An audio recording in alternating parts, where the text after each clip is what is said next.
MU. Maling umasa. Oo, lalo na dun sa taong sweet sa umpisa.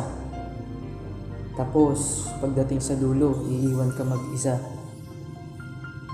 Sweet tayo sa isa't isa, pero ano nga ba tayo? Magkaibigan? O baka ginagamit mo lang ako dahil wala kang mapagtripan? Sabihin mo na ng maaga para di na ako masaktan. MU, konektado sa salitang I love you pero di konektado sa salitang seryoso sa sayo. May mga late night talks, yung mga sweet conversation at pag-i-stalk.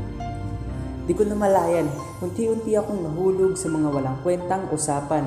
Akala ko kasi may kahulugan, kaya hinanap ko sa diksyonary pero wala akong natagpuan. Sinubukan ko naman, pigilan ang aking nararamdaman. Alam ko namang wala lang yun, ba't di ko mapigilan?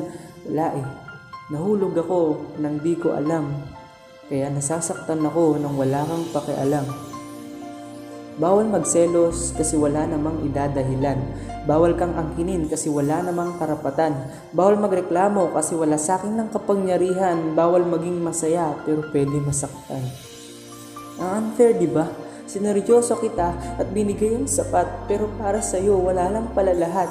Sabi ko na dapat di ako umasa sa mga pangakong hanggang salita lang talaga. Kaya ito, naiwang nag-iisa, naglalakad sa ilalim ng ulan, naghahanap ng masisilungan at nagbabaka sakaling bumalik at muli akong payungan.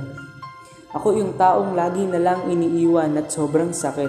At buti na lang, dumating ka na iniwan ako ulit. Ako yung nag-iisang isda sa dagat na yung nabingwit.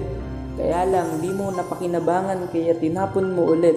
Oo, alam ko hanggang dito lang tayo.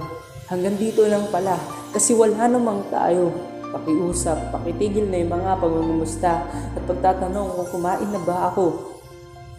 Kasi lalo lang akong nahuhulog sa mga sinungalingan mo. Niyaya mo ko at sumama ko sa iyo ang di ko alam.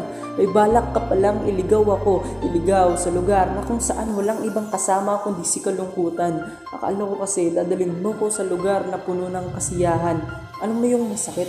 Yung minahal kita pero walang bumalik. Pero mas masakit pa rin yung umasa ka kahit alam mo sa sarili mo na wala naman talaga. MU, maling umasa sa malanding usapan. Oo, siya'y maagang umamin pero mahirap unawain.